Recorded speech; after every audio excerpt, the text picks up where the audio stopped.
I woke up at 6:30 in the morning as usual. My habit of getting up early as a nurse has stayed with me even 7 years after retiring. Outside the window, the Sunday morning in Lakeview looked gray and dreary, typical for October. I pulled on my robe and went to the kitchen, where I turned on the kettle and took the shopping list I had written the night before out of the refrigerator. Octavia was coming over with her family today. Every second Sunday of the month was a tradition my daughter had started 3 years ago after Henry's death. "Mom, you need to spend more time with your family," Octavia had said at the time, and I agreed, even though I already sensed something behind her ostentatious concern. After finishing my tea, I got dressed and grabbed my bag. The Fresh Mart supermarket was a 10-minute walk from my house on Maple Street. I didn't like taking the bus on weekends. Too many noisy teenagers and families with strollers. It was quieter on foot. In the store, I methodically made my way through all the departments. Meat for the roast. Octavia doesn't eat beef. Barnaby can't stand pork, so chicken it is. Potatoes, carrots, onions. In the dairy section, I lingered over the cheese. Cordelia likes sharp varieties, and Felix only likes processed cheese. There was no compromise, so I would have to get both. At the checkout, there was a young mother with 2 children in front of me. The kids were acting up, demanding candy, and the woman looked exhausted. I remembered my Octavia at that age. She also knew how to throw a tantrum at the most inopportune moment. At the time, it seemed that things couldn't get any worse. How wrong I was. When I got home, I immediately started cooking. The chicken had to be marinated for at least 2 hours, and the potato casserole took a long time to cook at a low temperature. As I worked, I thought about the evening ahead and frowned involuntarily. My relationship with my daughter began to deteriorate gradually when Octavia was about 30. At first, it was little jibes about how I dressed, what I read, who my friends were. Then came the helpful advice. How to better arrange the house, how to spend my pension, what to do in my free time. Octavia seemed to think I was incapable of making my own decisions. After Henry's death, the situation worsened. My daughter took on the role of head of the family and clearly expected me to nod obediently and follow her instructions.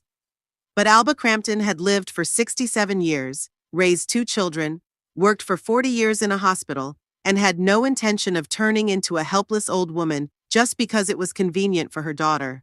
Her son Damien lived in another state and rarely visited. His relationship with Octavia had always been strained. They were too different. He preferred to stay out of family disputes, which I didn't blame him for. Everyone has their own life. After putting the chicken in the oven, I started cleaning the vegetables. The work was calming and allowed me to take my mind off unpleasant things. At 2 o'clock, Octavia called. "Mom, Barnaby and I decided not to bring wine today. He's been having stomach problems lately, and the kids can't have any anyway." "All right, dear. Would you like some tea? Or coffee?" "Tea, of course. You know I don't drink coffee after 4. It makes me nervous. And buy something for tea, cookies, or cake. Felix complained yesterday that you always have crackers." I pursed my lips. I bought the crackers especially for Felix. He used to love them. But children's tastes change quickly, and grandmothers have to keep up with those changes. "I'll buy cookies," I replied curtly. "And one more thing, Mom. Cordelia is on a diet. She's getting ready for the school prom. Don't be offended if she doesn't eat much." Cordelia is 16, slim as a reed, but she's been on various diets for 3 years. Octavia encourages this nonsense, believing that her daughter should watch her figure from a young age. "Got it. What time will you be home?" "At 5. Oh, and don't cook too much. We're leaving early today. Barnaby has to work tomorrow at 6 in the morning." I hung up and looked at the half-cooked dinner. So they'll sit down for an hour and a half, eat in a hurry, and rush off. Why bother coming home at all? But I knew the answer. Octavia considered it her duty to control me, to check that everything was in order, and that I hadn't done anything wrong. At 3:30, I went to the store to buy some cookies. I bought 2 different kinds, chocolate chip and oatmeal. They could choose. When I returned, I set the table in the living room. I used the beautiful tablecloth Damien had given me and the nice dishes. The wedding set that Octavia considered too simple for modern standards. I put out a vase with jam from my own garden and set the table. The chicken was almost ready and the potatoes were browned. The whole house smelled delicious. I changed into a nice dress, a dark blue one that my daughter thought made me look 10 years older, but which I liked myself. I combed my graying hair and touched up my lips. At 4:50, I heard the sound of a car pulling up to the driveway. My heart sank unpleasantly, a feeling that came every time my daughter was about to arrive. It was like before an exam or an unpleasant conversation with my boss. At 67, I was afraid of my own child. Absurd, but true. I took a deep breath, adjusted my dress, and went to open the door. The evening was beginning. Octavia got out of the car first, as always. Tall, slender, in a strict gray coat and high-heeled shoes. Even on a Sunday, she looked as if she was on her way to a business meeting. The others followed. Barnaby in a worn jacket and jeans, Cordelia in a fashionable short sheepskin coat, Felix in a hooded sweatshirt. "Hi, Mom." Octavia kissed me on the cheek, leaving a faint trace of lipstick.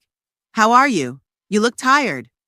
"Everything's fine," I replied, accepting hugs from the others.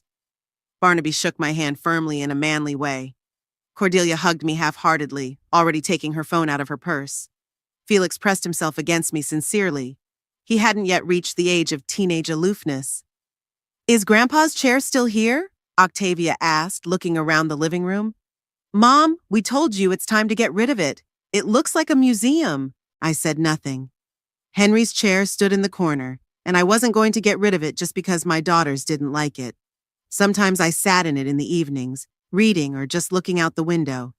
It seemed to me that the chair still retained the scent of my husband's cologne. "Sit down at the table, I'll serve dinner," I said instead of answering.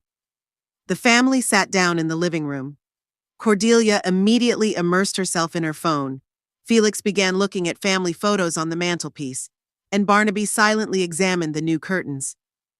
Octavia sat down opposite me and began examining the table setting. "This tableware is very old-fashioned, Mom. We could buy you something more modern for the new year." "I like it," I replied calmly, setting out the plates with food. "But look at the thick rims on the cups, and the pattern is so provincial. We have completely different tableware at home from Denmark. It's very stylish." Barnaby frowned and looked at his wife with slight irritation. He always felt uncomfortable when Octavia started her educational talks with me. "Denmark is nice," he said diplomatically. "But it's beautiful here too, isn't it, Cordelia?" The girl looked up from the screen and nodded absently, not listening to the conversation. I served the main course. The chicken was juicy, the potatoes were golden brown, and the vegetables were just right. I was proud of my cooking skills, even though Octavia regularly offered me recipes from the internet that were healthier and more modern. "Delicious, Grandma," Felix said sincerely, helping himself to a second helping. "Don't overeat, Felix," his mother scolded him. "You already have weight issues." The boy grimaced but obediently put down his spoon. I noticed how his eyes dimmed and something ached in my chest.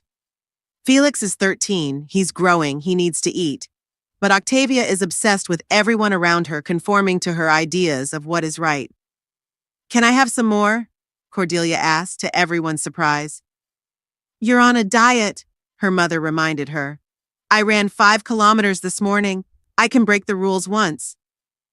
I silently put some more chicken on the girl's plate.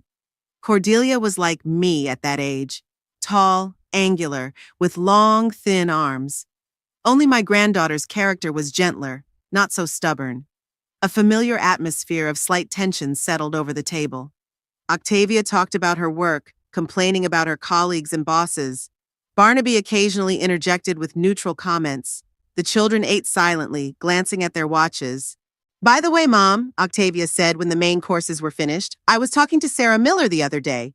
Do you remember Sarah? She works at a real estate agency now. She says the houses in our neighborhood are selling very well." "And?" I asked cautiously. "Just saying. It's just that the house is too big for one person, and it's expensive to maintain. Maybe you should think about something more compact. There are some very nice apartments for seniors, with a concierge and medical services." I put my cup down on the saucer a little harder than I should have. "I'm not moving anywhere." "But Mom, be reasonable. What if something happens to you? We live 20 minutes away. We won't always be able to get there quickly." "Nothing will happen to me." "How do you know? Anything can happen at your age. Barnaby frowned again. Octavia, maybe we shouldn't talk about this now. When is the right time? We're adults. We have to plan for the future. I got up from the table. I'll put the kettle on. In the kitchen, I slowly counted to 10, calming myself down. It was always the same. Octavia found a way to hint that I wasn't living right, that I needed to change something, improve, optimize. It was as if I were a faulty mechanism that needed constant adjustment. I took out the good cups, the ones with thick rims and a provincial pattern. I put cookies, jam, and a sugar bowl on a tray. The kettle boiled just in time. "Tea's ready," I called out. The family gathered around the table again. The mood had lightened a little. Felix was talking about his school history project, and Cordelia was complaining about a difficult math test. Octavia listened to the children with the attentive expression of a mother, occasionally correcting them or offering advice. I was pouring tea into cups when I noticed my daughter's strange behavior. Octavia glanced at my cup several times, then quickly looked around as if to check if anyone was watching. When I turned back to the kettle, my daughter leaned forward and quickly poured something from a small bag into my cup. I froze, holding the teapot in my hands. My heart began to beat faster. I couldn't believe my eyes. Had my daughter really put something in my tea? Why? What for? Octavia leaned back in her chair, looking completely natural. She smiled at me. "Mom, are you going to pour the tea or just stand there?" "Yes, of course," I replied mechanically. I finished pouring the tea, thinking all the time about what I had seen. Maybe I imagined it? But no, the movement was too precise, too secretive. Octavia had definitely put something in my tea. Everyone picked up their cups. I lifted mine and sniffed. No strange smell. Whatever it was, it had no aroma. "You're not drinking your tea, Mom," Octavia remarked. There was a barely perceptible note of impatience in her voice. "It's very hot," I replied, still thinking. I looked at the family at the table. Barnaby was peacefully sipping his tea, talking about work. The children were listening half-heartedly, finishing their cookies. Octavia glanced at my cup from time to time, and I saw expectation in her eyes. Expectation of what? What was supposed to happen? I tried to remember what could have been added to the tea. A sleeping pill? But why? A laxative? At that thought, I felt a chill run through me. Had my daughter decided to humiliate me in public? "I'll try your tea, Alba," Barnaby said unexpectedly. "Mine seems a little weak." "No, don't," Octavia quickly replied. "Mom added sugar, and you don't like sweet tea." "It's okay, I'll try it," Barnaby said, already reaching for my cup. At that moment, I made up my mind. Without thinking, I took Barnaby's cup and handed him mine.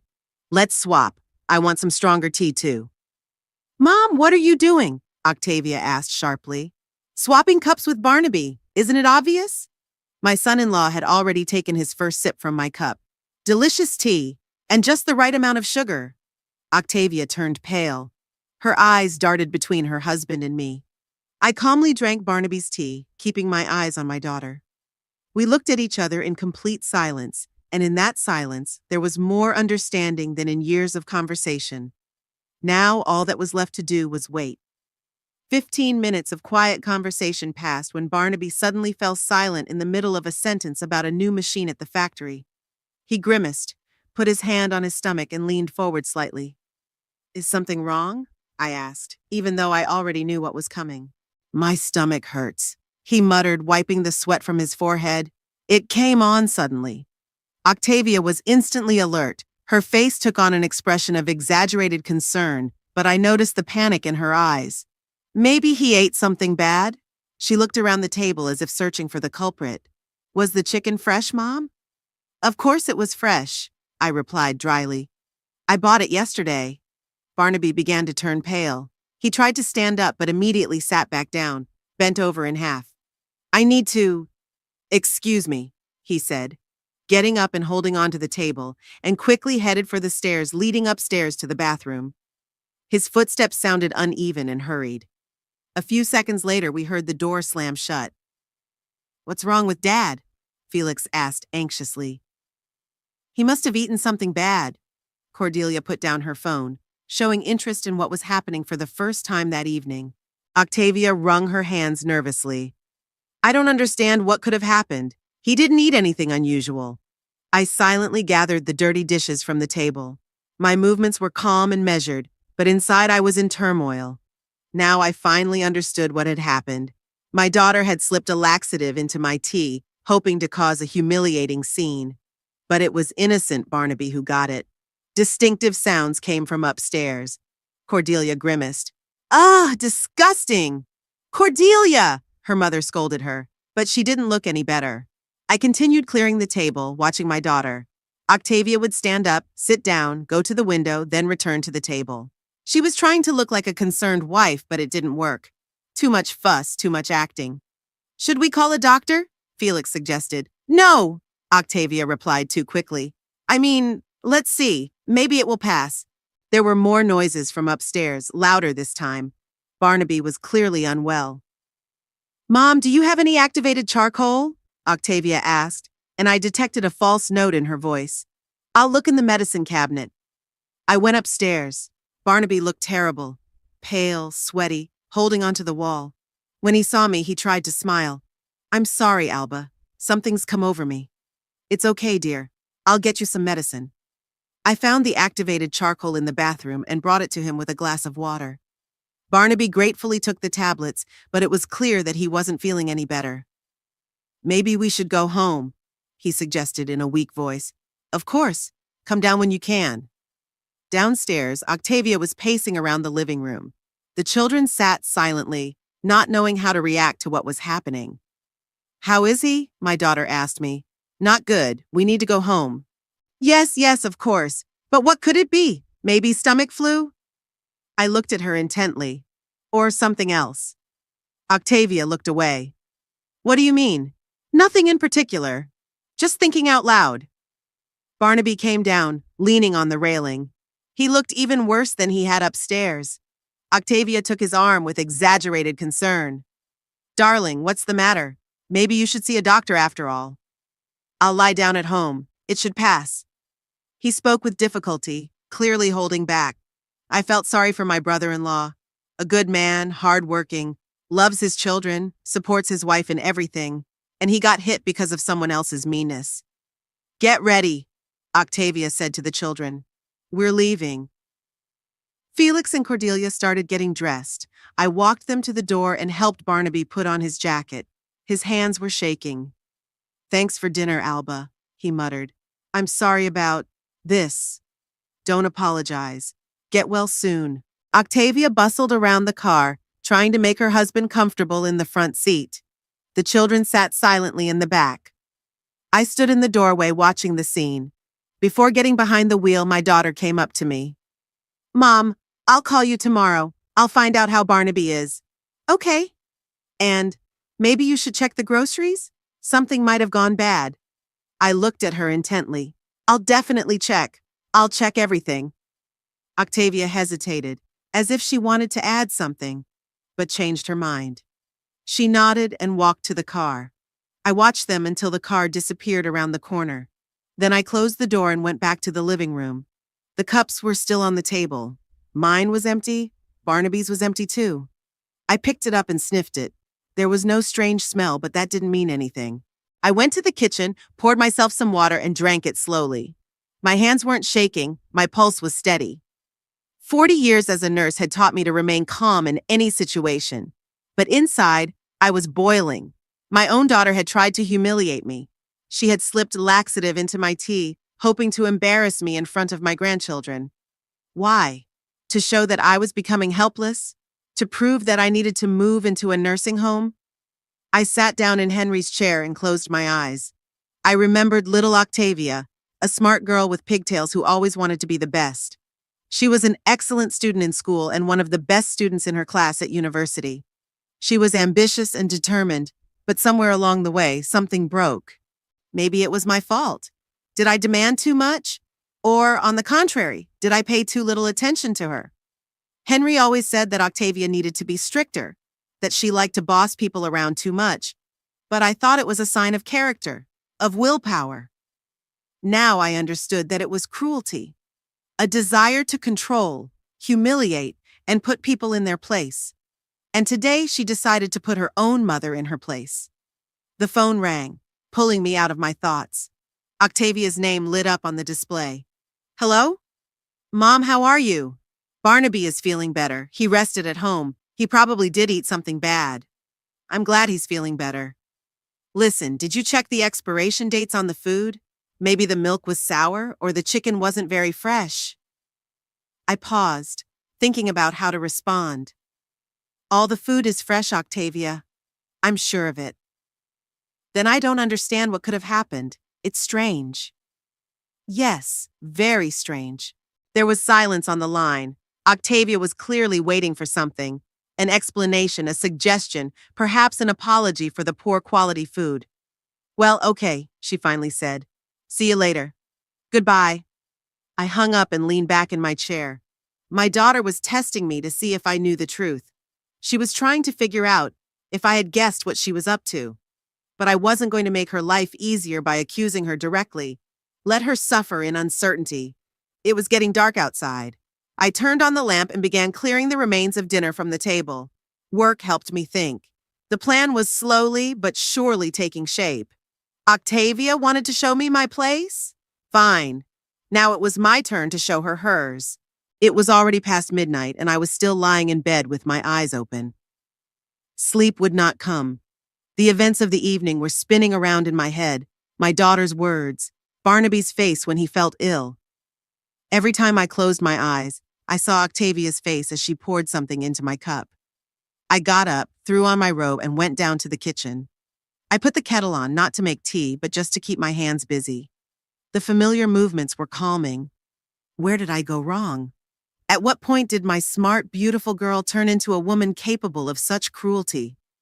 I tried to remember Octavia at different stages of her life, to find the moment when everything went wrong. As a little girl, she was a real angel. Curly blonde hair, big gray eyes, pink cheeks. The neighbors always gushed when we walked by. What a beauty she is, they would say, and Octavia would nod importantly, already aware at the age of 4 that she was special. Maybe that was the problem, that everyone around her constantly admired her. Henry spoiled his daughter more than he should have. He bought her expensive toys, took her to the best stores, and enrolled her in a prestigious private school. Our princess should have the best of everything, he said. And I wasn't strict either. After hard shifts at the hospital, all I wanted was peace and quiet. If Octavia was being difficult, it was easier to give in than to make a scene. Henry worked a lot, so raising the children fell mainly to me, but I often didn't have the strength. Damien was born 3 years later. He was a calm, easygoing boy who never demanded special attention. Maybe that's why Octavia got all the attention. She knew how to get it. She cried loudly, threw tantrums, and then instantly calmed down when she got what she wanted. She was a star at school. Excellent grades, leading roles in plays, victories in academic competitions. Her teachers adored her. Her classmates envied her. I was proud of my daughter and delighted in her successes. Everything seemed to be going well. The first warning signs appeared in high school. Octavia began to criticize other children, their clothes, their manners, their families.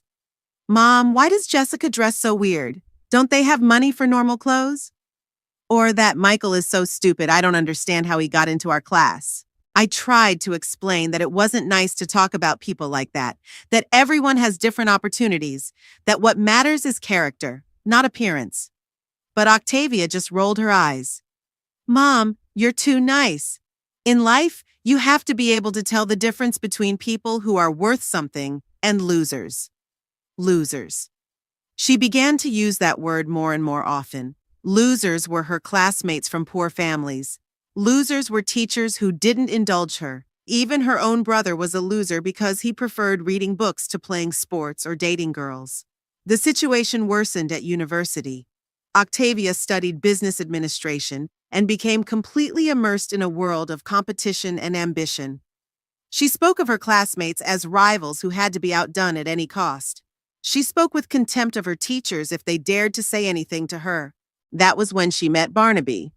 He was studying a technical subject at the same university and worked part-time in a workshop to pay for his studies. He was a simple guy from a working-class family, honest and hardworking. I liked him right away. He was polite, sincere, and had kind eyes. But why did Octavia choose him? At the time, I thought my daughter saw a real man in Barnaby, a reliable partner. Now I understand. She needed someone she could control. Barnaby was handsome enough not to be ashamed of him in public, but not too ambitious to compete with her. After the wedding, Octavia quickly took control of the family. She decided where they would live, how they would spend their money, and who they would socialize with. Barnaby obediently agreed with all her decisions. At the time, it seemed to me that they simply complemented each other well. When the children were born, I hoped that motherhood would soften my daughter, teach her patience and understanding. At first, this was the case. Octavia devoted herself entirely to Cordelia and was a caring and attentive mother. But as the girl grew up, she began to apply the same principles to her as she did to everyone else. Cordelia had to be the best at everything, in school, in sports, in appearance. Octavia enrolled her in a dozen clubs, constantly compared her to other children, and demanded perfection. When Felix was born, the same program was repeated with him. And then Henry died, suddenly, of a heart attack, at the age of 59. We were all in shock, but Octavia took her father's death as a personal catastrophe. Not because she was grieving, although she was, of course, but mainly because she had lost her main source of admiration and support. After the funeral, she started coming to see me more often. At first, I thought my daughter was concerned about my condition and wanted to support me during a difficult time. But I quickly realized that Octavia had simply switched to a new object of control. Now that her father was gone, she had decided to take control of my life. It started with little things. "Mom, that hairstyle makes you look old." "Mom, why do you buy such cheap food?" "Mom, that doctor is incompetent. I'll find you a better one." Every visit turned into a lecture on how I should live my life. I tried to resist, explaining that I was capable of making my own decisions. But Octavia wouldn't listen. She was convinced that she knew best what was right for everyone around her, and if someone disagreed with her, it meant they weren't smart enough to understand that she was right. The kettle whistled, interrupting my thoughts. I brewed some weak herbal tea and sat down by the kitchen window. It was quiet outside, with only the occasional car passing by, its headlights illuminating the sleeping houses. What happened today was not just another attempt at control. It was open humiliation.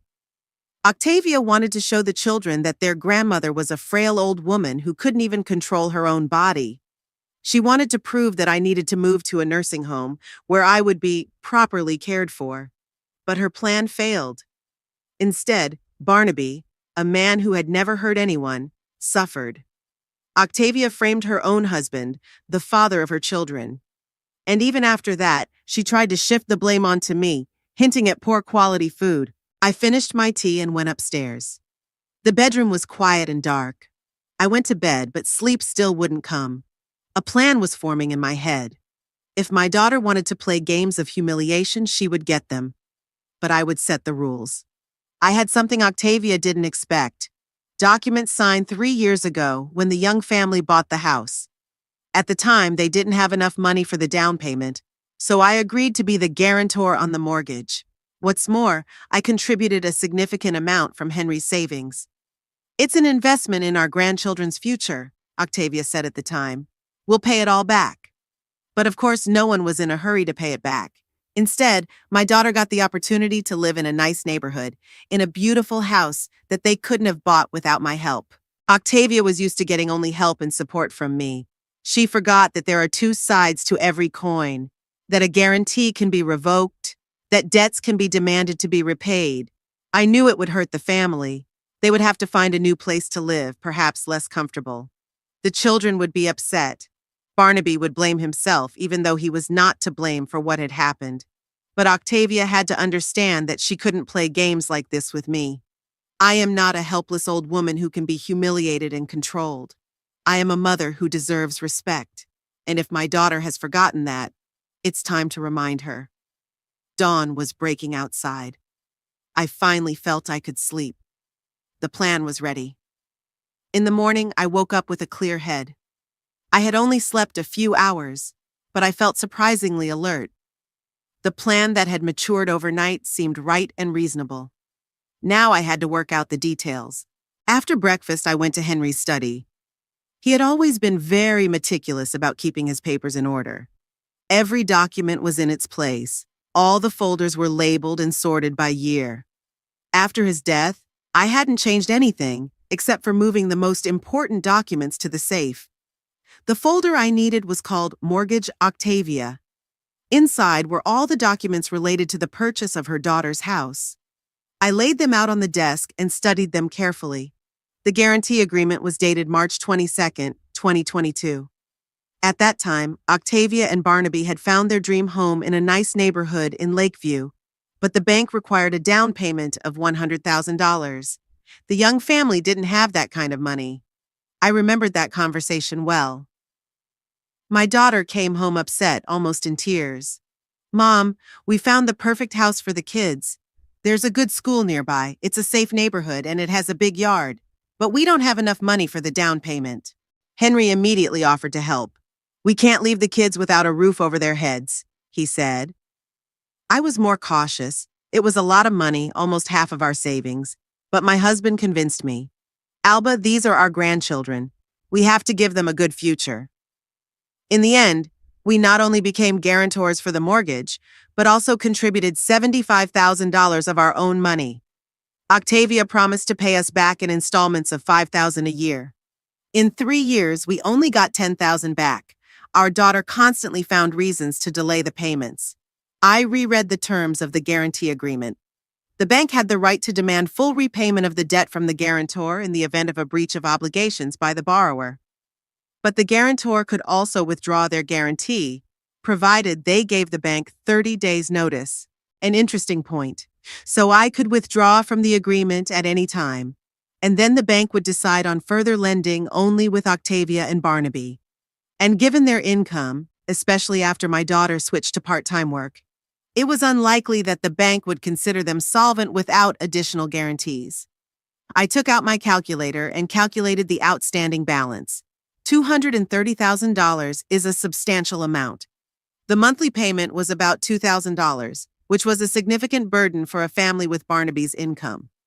The folder also contained documents regarding the return of my funds. Octavia signed a receipt for $75,000 with a commitment to repay it within 15 years. In fact, it was an interest-free loan. I didn't demand interest, deciding to help the children. The phone rang, interrupting my calculations. My daughter's name appeared on the display.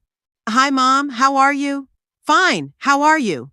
"Everything's fine. Barnaby is better and has gone to work. He must have eaten something bad." I said nothing, continuing to study the documents.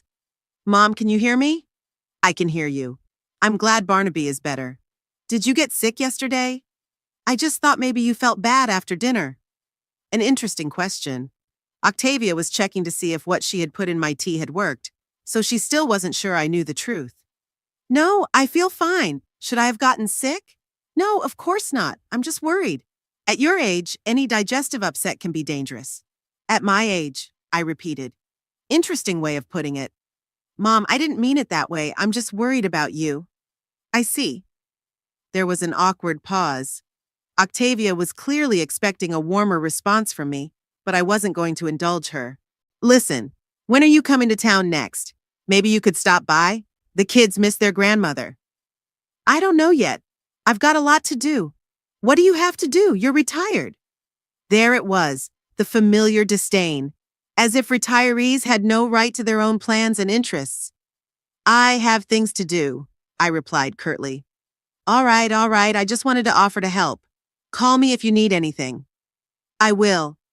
After my daughter hung up, I sat there with the phone in my hand for a while.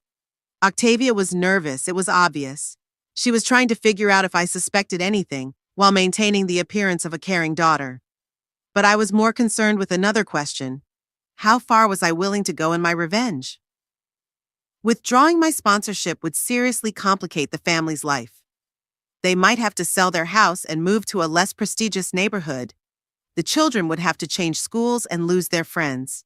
On the other hand, Octavia hadn't thought about the consequences when she planned my humiliation. She was willing to disgrace me in front of her grandchildren to prove she was right. Why should I be more merciful to her than she was to me? I stood up and paced around the office. On the shelves were photos of the whole family, wedding pictures, children's birthdays, family vacations. In one of the photos, Octavia was about 6 years old, sitting on my lap and laughing. Back then, she was just a little girl who believed that her mother could solve any problem. Where was that girl? When did she turn into a woman capable of betrayal? Maybe the problem was me. I let her get away with too much, demanded too little. Or maybe I was too strict and didn't let her feel my unconditional love. But now it was too late to look for reasons. The important thing was to decide what to do next. I went back to the documents. Next to the guarantee agreement was a copy of the house appraisal. $350,000. That was its value 3 years ago. Now, with the rise in real estate prices, it would be worth even more. If the bank demanded early repayment of the loan, Octavia and Barnaby would have to sell the house. After paying the bank, they would have about $120,000 left, enough to buy a more modest home, but nowhere near the neighborhood where they currently lived. And what about my $75,000? By law, I had the right to demand its return at any time. My daughter certainly didn't have that kind of money. It all went to maintaining her lifestyle and expensive purchases. I opened my laptop and went to the bank's website. I found the section for guarantors and studied the procedure for withdrawing a guarantee. It was all quite simple. I had to submit a written statement and wait for it to be reviewed. The bank had the right to either agree to the withdrawal or demand early repayment of the loan. Given the borrower's financial situation, the second option was more likely. Octavia and Barnaby simply did not have enough income to obtain a loan without additional guarantees. I printed out the application form and studied it carefully. It was not necessary to state the reason for withdrawing the guarantee. It was enough to declare my desire to terminate the obligation. The law protected the rights of guarantors, allowing them to withdraw from the agreement if circumstances changed. And circumstances had indeed changed. 3 years ago, I was helping a loving daughter who wanted the best for her children. Now I realized that I had been helping a woman who considered me a burden and was willing to humiliate me to achieve her goals. The home phone rang. The number was unfamiliar. Alba Crampton? Yes. This is Dr. Harrison from the clinic. I'm calling about your scheduled checkup on Wednesday. We need to reschedule for Friday. Would that be possible? Of course. Great. And don't forget to bring the test results you submitted last month. After talking to the doctor, I started to wonder. A scheduled checkup. Octavia had always been interested in the results of my medical examinations. At your age, you need to keep a close eye on your health, she would say. And I obediently told her about all my visits to the doctor, my test results, and the specialist's recommendations. Now I understood that my daughter wasn't gathering information out of concern for my health. She was waiting for me to develop serious problems that she could use as an excuse to move me into a nursing home. Mom can't live alone anymore, she would tell relatives and acquaintances. She has memory/heart/blood pressure problems. But for now, my health was fine. My blood pressure was normal, my heart was working fine, and my memory was clear. The last time I saw the doctor, he even said I looked younger than my age. I looked at the withdrawal of sponsorship form again. The decision was practically made. All that remained was to decide on the timing. When would be the best time to submit the documents? Today was Monday. If I submitted the application tomorrow, the bank would review it within a week. By next Monday, Octavia would receive notification that her guarantor was withdrawing their commitment. And then the fun would begin. I carefully put all the documents back in the folder. The decision had been made. On Tuesday morning, I woke up early and knew immediately that today was the day. There were no doubts or hesitations. The decision had been made overnight and now needed to be carried out. After breakfast, I got ready carefully. I put on a strict dark blue suit that I had bought for Henry's funeral, but which was perfect for serious business meetings. I carefully styled my hair and put on some makeup. The woman looking back at me in the mirror knew exactly what she wanted. I put the documents in the leather folder that Henry had used for important papers. My passport, income statement, a copy of the guarantee agreement, and the completed withdrawal form. Everything was ready. Lakeview Trust Bank was located in the city center in a beautiful red brick building. I took the bus there, although I could have called a taxi, but I wanted time to think, a last chance to change my mind. On the way, I reread the statement several times, checking every line. I hereby request the revocation of my mortgage guarantee for loan number. The dry official phrases concealed the family drama that had been unfolding for several days. The bank was quiet and cool.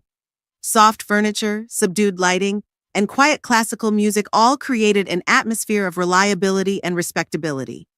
A young woman with a professional smile sat behind the information desk.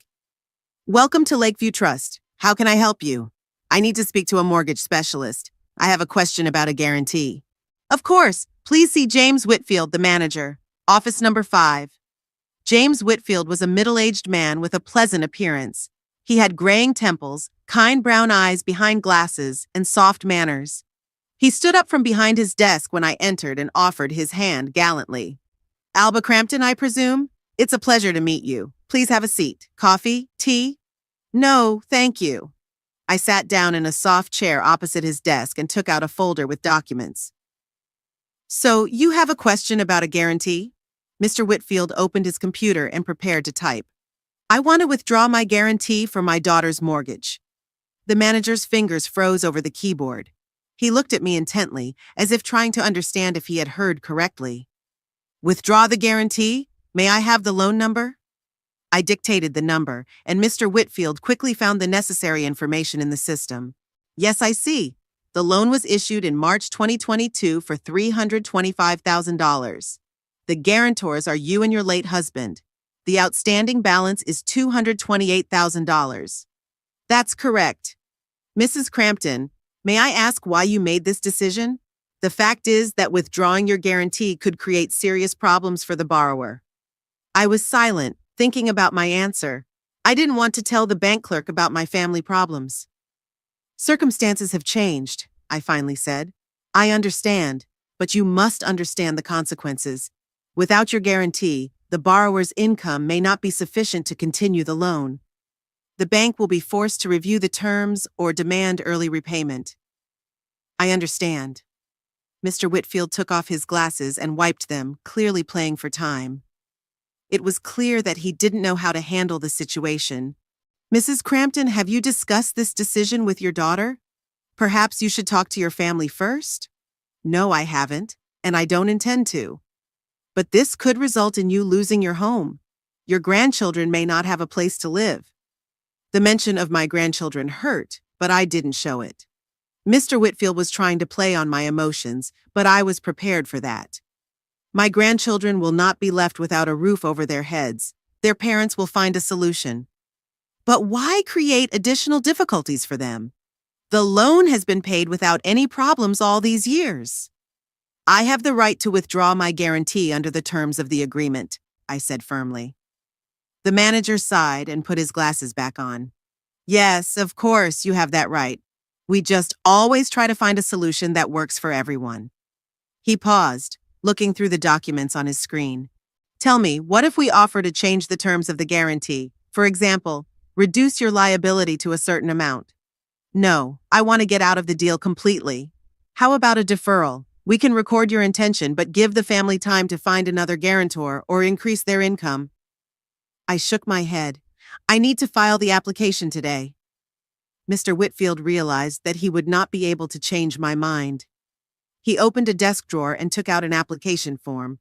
All right, let's get the paperwork done. Did you bring your application?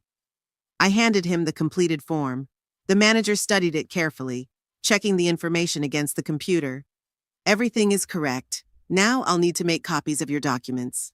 While he was copying my passport and income statement, I looked around the office. Diplomas and certificates hung on the walls, and photos of Mr. Whitfield's family, his wife, 2 children, and dog, stood on the desk. He seemed like an ordinary family man who was just doing his job. Mrs. Crampton, Mr. Whitfield put down the documents and looked at me seriously. I am obliged to warn you of all the possible consequences. After you submit the application, the bank will have 30 days to review it. We will notify the borrowers of your decision. They will receive a letter within a week. I see. If the bank decides to call in the loan early, the borrowers will have 30 days to find the funds. If they are unable to repay the debt, the house will be put up for auction. Those words hit me particularly hard. A house at auction meant that the family would lose not only their home, but also the money they had invested in it. What if they find another guarantor? I asked.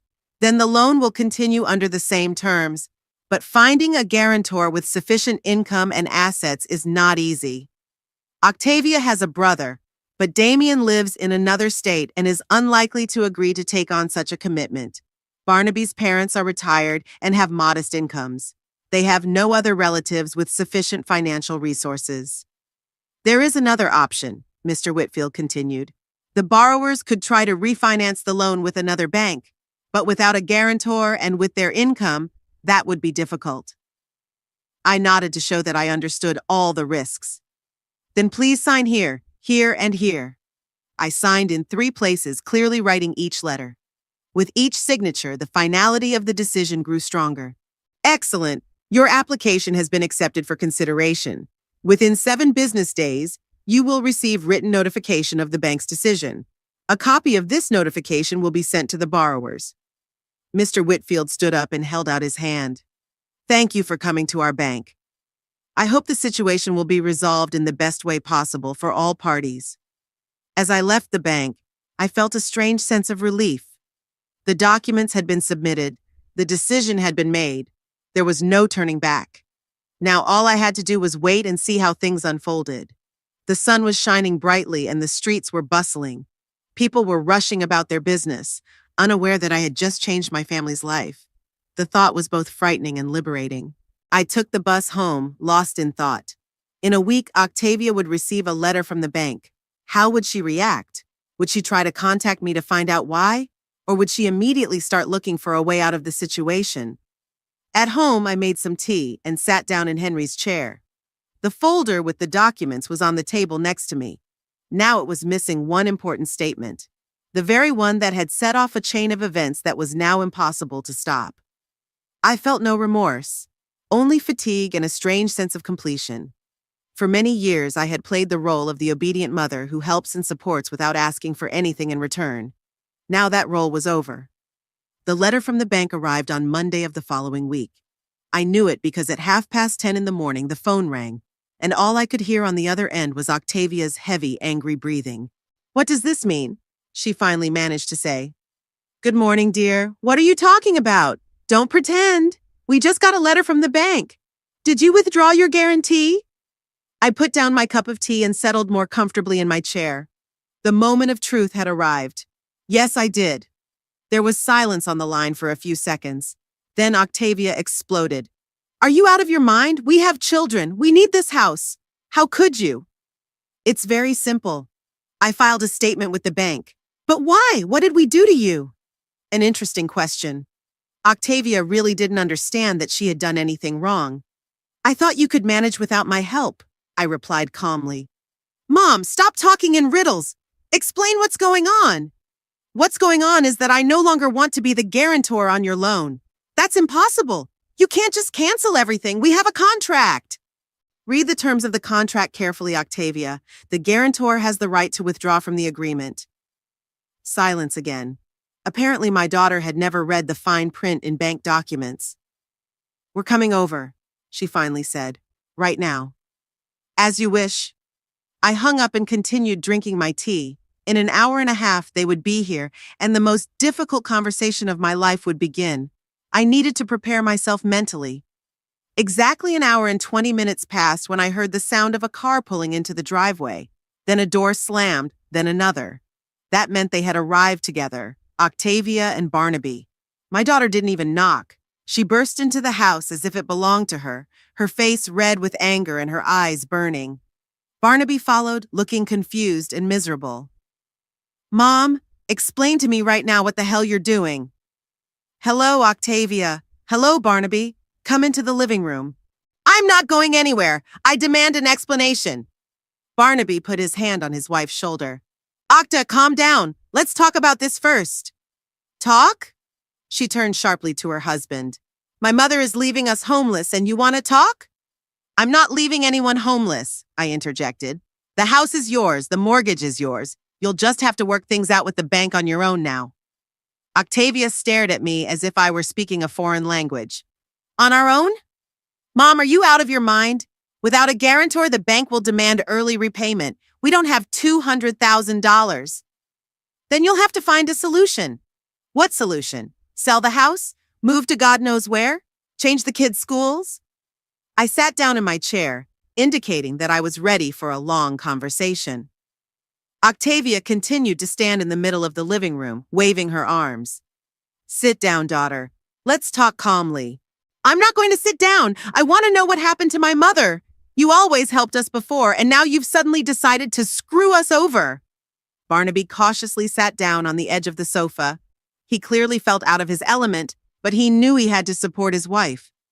Alba, he said quietly, maybe you can tell us what happened. We really don't understand. I looked at my brother-in-law with sympathy. A good man had been caught in the crossfire because of someone else's stupidity. Barnaby, do you remember what happened last Sunday? After dinner? He grimaced. I felt sick, an upset stomach. Exactly. And didn't you wonder why?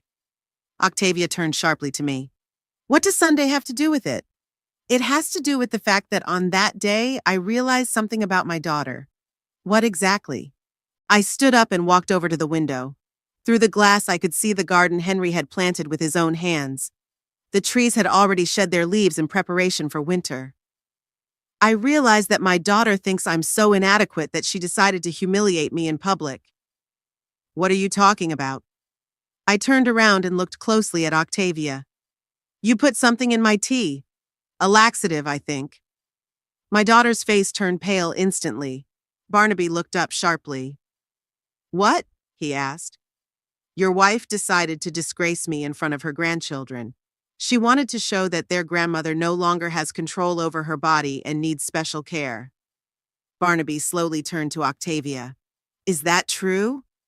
I didn't, his daughter stammered, unable to find the words. But the plan failed, I continued, because I noticed what you were doing and switched cups with Barnaby. In the end, an innocent man suffered. My brother-in-law stood up from the sofa. His face was a picture of shock. Octavia, did you really do that? Barney, I can explain. Explain what? That you poisoned me instead of your mother? It wasn't poison. It was just a cleansing remedy. I couldn't believe what I was hearing. My daughter was trying to justify her actions as if putting laxatives in someone else's food was normal. A cleansing remedy? Barnaby asked again. Octavia, do you understand what you're saying? Mom has become so stubborn lately. She doesn't listen to advice. She doesn't want to think about the future. I just wanted to show her that she's not as independent as she thinks she is. Show her by humiliating her in front of the children? I asked. Not humiliating her, just showing her the reality. Barnaby ran his hand over his face. My God, Octavia, how could you? Don't judge me. You don't understand what it's like to watch your mother ruin her life. Living alone in a huge house, refusing help, not thinking about her safety. And that's why you decided to disgrace her? I decided to open her eyes. I sat back down in the chair. The conversation was taking exactly the turn I had expected. Octavia was not remorseful. She was defensive. Daughter, I said calmly, have you ever considered that I have the right to decide how I want to live? What right? At your age, people often make bad decisions. At my age, I repeated. Interesting. And at what age, in your opinion, does a person lose the right to independence? That's not the point. That is the point. You think I'm incapable of managing my own life. Barnaby sat down again, but further away from his wife. Alba, why did you withdraw your sponsorship? That won't solve the problem. Barnaby, I helped you when I thought my help was needed by a loving family. Now I realize that I'm just financing a woman who doesn't respect me. Mom, that's ridiculous. Of course I respect you.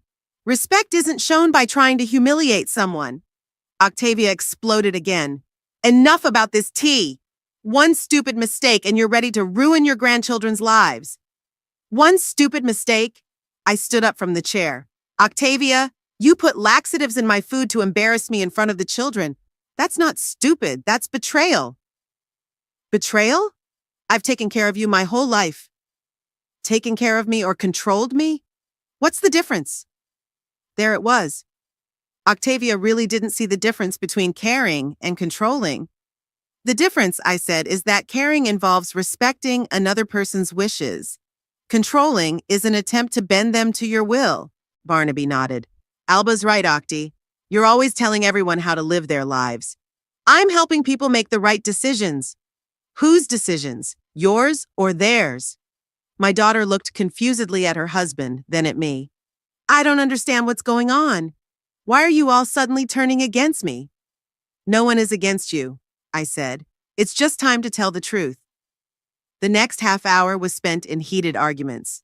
Octavia tried to prove that she had acted with the best of intentions. Barnaby gradually realized how many years he had lived with a woman who considered him incapable of making his own decisions. I just listened and wondered how long we had all put up with this situation. Finally, Octavia sat down on the sofa, exhausted. All right, she said. Let's say I was wrong about the tea, but that's no reason to take our house away from us. No one is taking your house away. You'll just have to work things out with the bank without my involvement. Mom, we can't get a loan without a guarantor? Then you'll have to sell the house and buy something more affordable. My daughter started crying. For the first time that evening, her tears seemed genuine. We had such a good life. The kids are happy. They have a great school, friends. Life will go on somewhere else. But why? What for? I went over to my daughter and sat down next to her. Octavia, I'm not punishing you. I just don't want to be in a relationship where I'm not respected anymore. Barnaby stood up. I think we should go. Thanks for the honest talk, Alba. He took his wife by the arm and led her to the door. Octavia walked, sobbing and looking back at me. At the door, she stopped.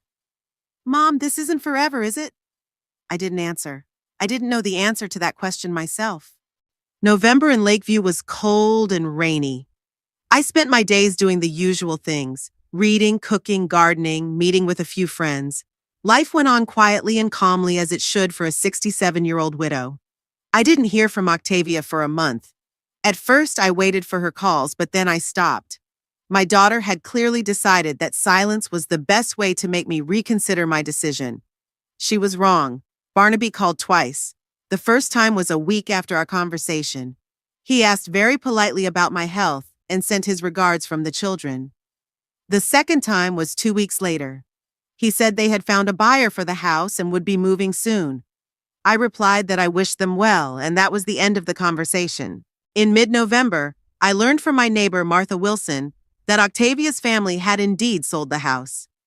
Martha worked at a local real estate agency and was always up to date on all the deals in the neighborhood. It's a shame, of course, she said, sipping tea in my kitchen. They were good neighbors. The children were well behaved. Barnaby always helped out if anything was needed. And Octavia was such an energetic woman. I said nothing. Martha didn't know the details of the family drama and wasn't supposed to. They say they moved to the neighborhood near the old factory. The house is smaller, of course, but it's perfect for a young family. The neighborhood near the old factory was a working-class area, mostly populated by factory families and retirees. It wasn't poor, but it wasn't prestigious either. Octavia must have been upset about the decline in her social status. I thought about my grandchildren. Cordelia and Felix had to change schools, find new friends, and get used to a different environment. It wasn't easy, especially for Cordelia. At 16, every change seems like a disaster. But children adapt faster than adults. Perhaps the new school would even be good for them. Less snobbery, more simple human relationships. On Saturday, November 23rd, as I was sorting through photos in an album, the doorbell rang. Barnaby stood on the doorstep alone with a bouquet of chrysanthemums in his hands. Hi, Alba, can I come in? Of course, come in. He looked tired but calm. He was wearing an old jacket and jeans, his hair slightly unkempt, a working man on his day off. The flowers are beautiful, I said, taking the bouquet. Chrysanthemums are your favorite, I remember.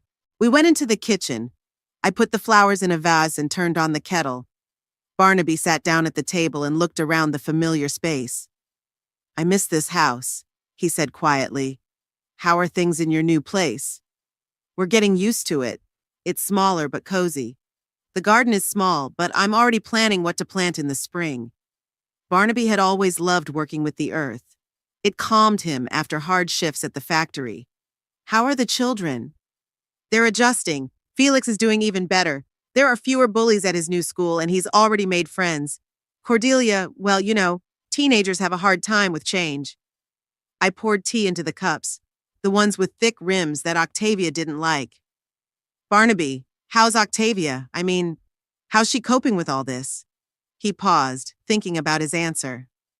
"It's been tough. The first few weeks she was in a daze. Then she was angry, blaming everyone. Now she seems to be coming around." "Does she still think I'm wrong?" "Honestly, yes. Octavia isn't used to admitting she's wrong, but she's starting to understand." Barnaby took a sip of tea and looked me in the eyes. "Alba, can I be honest?" "Of course." That conversation a month ago cleared a lot of things up for me.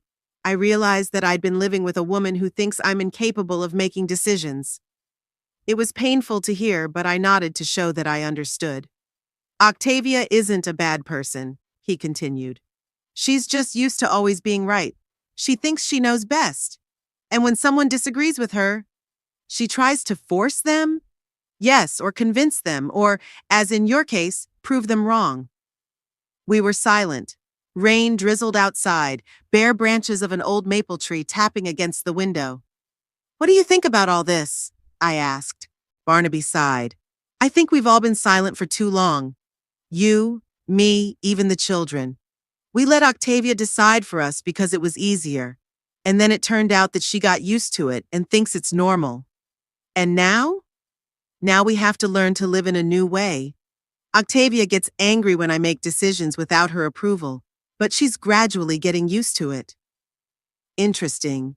So my actions have affected not only my relationship with my daughter, but the whole family. "Barnaby, do the children know what happened between Octavia and me?" "They know you had a fight. We didn't tell them the details. Why traumatize them?" "Cordelia asked if we'd be seeing you at Christmas." The mention of the holidays made my heart ache. Christmas had always been a family celebration. Henry would decorate the tree, I would cook the turkey, Octavia would bring the children, and we would spend the day together. Last year, the first without Henry, the tradition continued. And now? What did you say to her? "I don't know, that it depends on a lot of things." Barnaby finished his tea and carefully placed the cup on the saucer. "Alba, I didn't just come to see how you were. I wanted to tell you something." "I'm listening." "Thank you." I looked at him in surprise. "For what?" "For making us all take an honest look at our lives. Octavia won't appreciate it, at least not yet. But your actions have helped me understand a lot." "Like what?" "Like I have a voice in my own family, that my opinion matters too, that I don't have to agree with my wife on everything just to avoid conflict." Barnaby spoke quietly, but there was a new confidence in his voice. "And how does Octavia react to that?" "In different ways. Sometimes she gets angry, sometimes she's surprised, and sometimes I see something like respect in her eyes." We fell silent again. The conversation was difficult, but important. "Alba, can I ask you a personal question?" "Go ahead. Do you miss us?" "The children, I mean." Of course she missed them, especially Felix with his sincerity, and Cordelia with her youthful idealism. But admitting it would mean showing weakness. "I miss them," I replied honestly. "But that doesn't mean I'm ready to return to our previous relationship." "What if the relationship changes?" "In what way? Towards mutual respect." An interesting formulation. So Barnaby really understood the essence of the problem. "Barnaby, respect cannot be demanded or begged for, it can only be earned." "I understand. And what do I need to do to earn it?" I stood up and walked over to the window. The rain was getting heavier, and the road was glistening with water. "You need to acknowledge that other people have a right to make their own decisions, even if those decisions seem wrong. That will be difficult for Octavia to accept. Then she'll have to live with the consequences." Barnaby stood up and came over to me. "What if she tries? What if she really changes?" "We'll see." He started to leave, but stopped at the door. Alba, the children say hello. They say they love their grandmother. After he left, I sat in Henry's chair for a long time, thinking about our conversation. Barnaby had changed, that was obvious. He had become more confident, more independent. Whether that was good for his marriage to Octavia, only time would tell. But the main thing was that he had learned his lesson. He had learned that sometimes you have to show your teeth to be respected. That submission is not always a virtue. Perhaps Octavia would understand that someday too.